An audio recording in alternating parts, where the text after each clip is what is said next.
My Bondage and My Freedom by Frederick Douglass. Chapter 2. Removed from My First Home.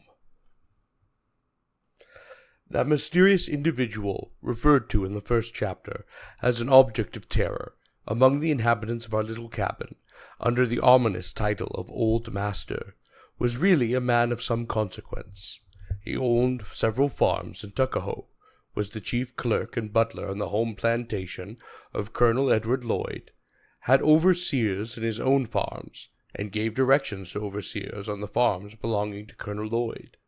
This plantation is situated on the Wye River, the river receiving its name doubtless from Wales, where the Lloyds originated. They, the Lloyds, are an old and honored family in Maryland, exceedingly wealthy.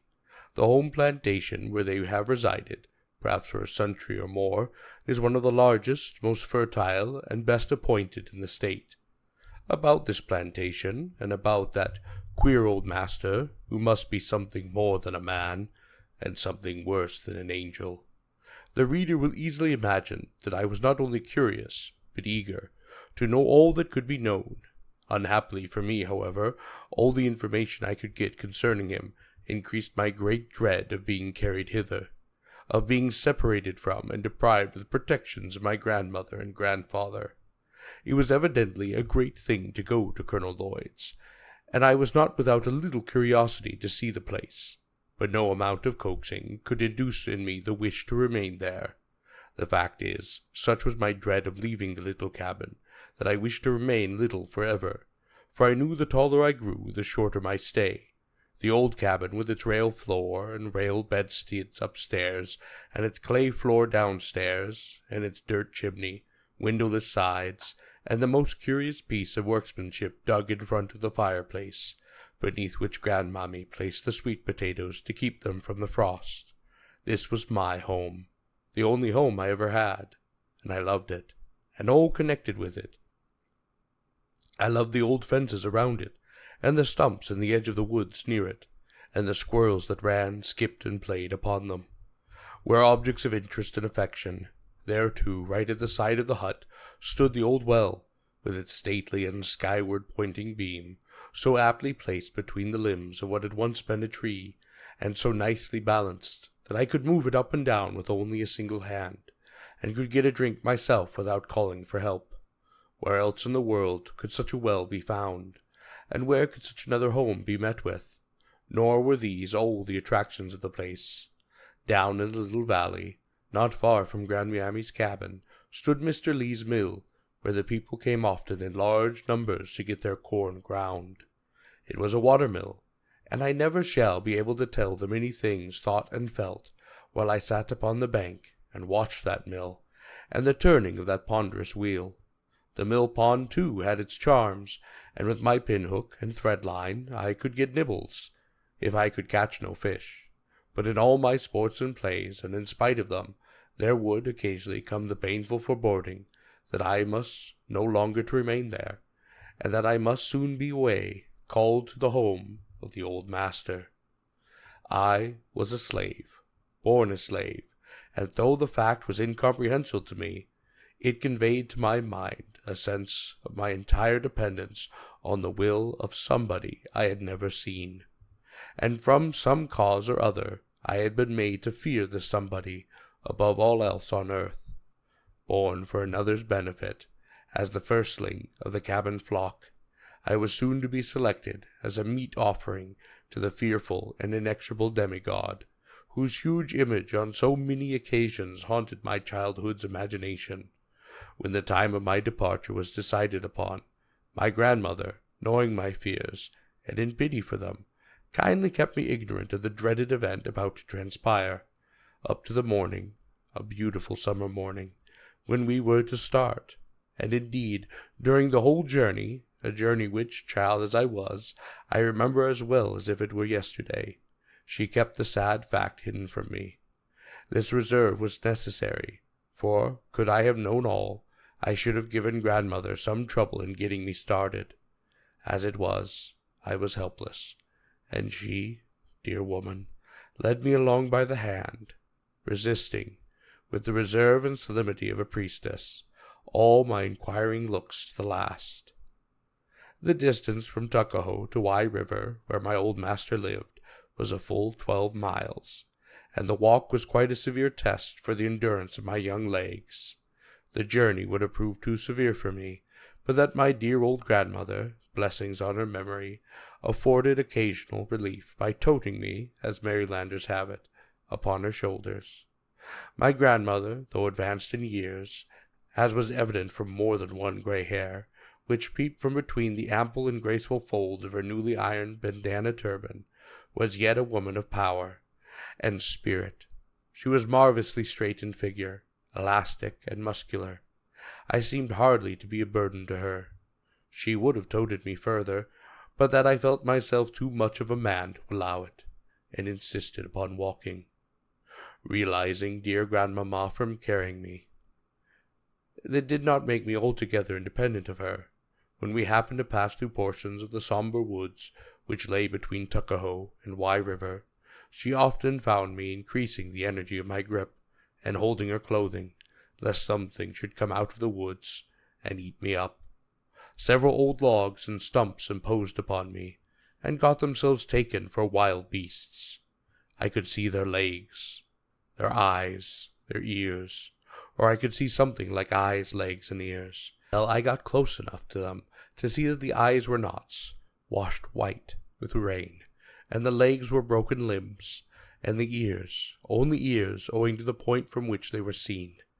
This early I learned that the point from which a thing is viewed is of some importance. As the day advanced, the heat increased, and it was not until the afternoon that we reached the much-dreaded end of the journey. I find myself in the midst of a group of children of many colors, black, brown, copper-colored, and nearly white. I had not seen so many children before. Great houses loomed up in different directions, and a great many women and men were at work upon the fields. All this hurry, noise, and singing was very different from the stillness of Tuckahoe. As a newcomer, I was an object of special interest, and after laughing and yelling around me, and playing all sorts of wild tricks, they, the children, asked me to go out and to play with them. This I refused to do, preferring to stay with grandmamma. I could not help feeling that our being there boded no good to me, for grandmamma looked sad. She was soon to lose another object of affection, as she had lost many before. I knew she was unhappy, and this shadow fell from her brow onto me, though I knew not the cause. All suspense, however, must have an end, and the end of mine in this instance was at hand. Affectionately patting me upon the head, and exhorting me to be a good boy, grandmamma told me to go and play with the little children. They are kin to you, she said. Go and play with them.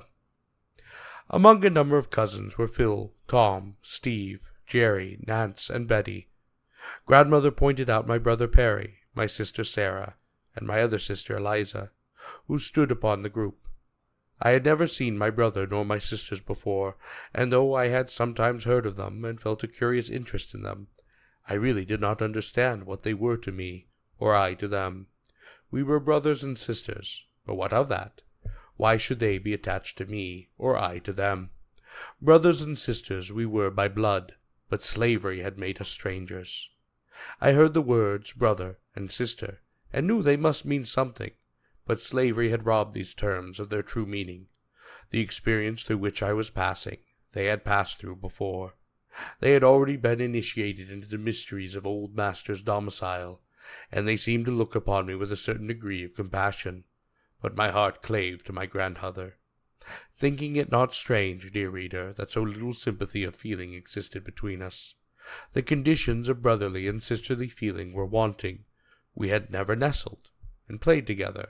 My poor mother, like many other slave women, had many children, but no family. The domestic hearth, with its holy lessons and precious endearments, is abolished in the case of a slave mother and her children. Little children love one another, are the words seldom heard in the slave cabin. I really wanted to play with my brother and sisters, but they were strangers to me, and I was full of fear that grandmother might leave without taking me with her. Entreating to do so, however, and that, too, by my dear grandmother, I went to the back part of the house to play with them and the other children.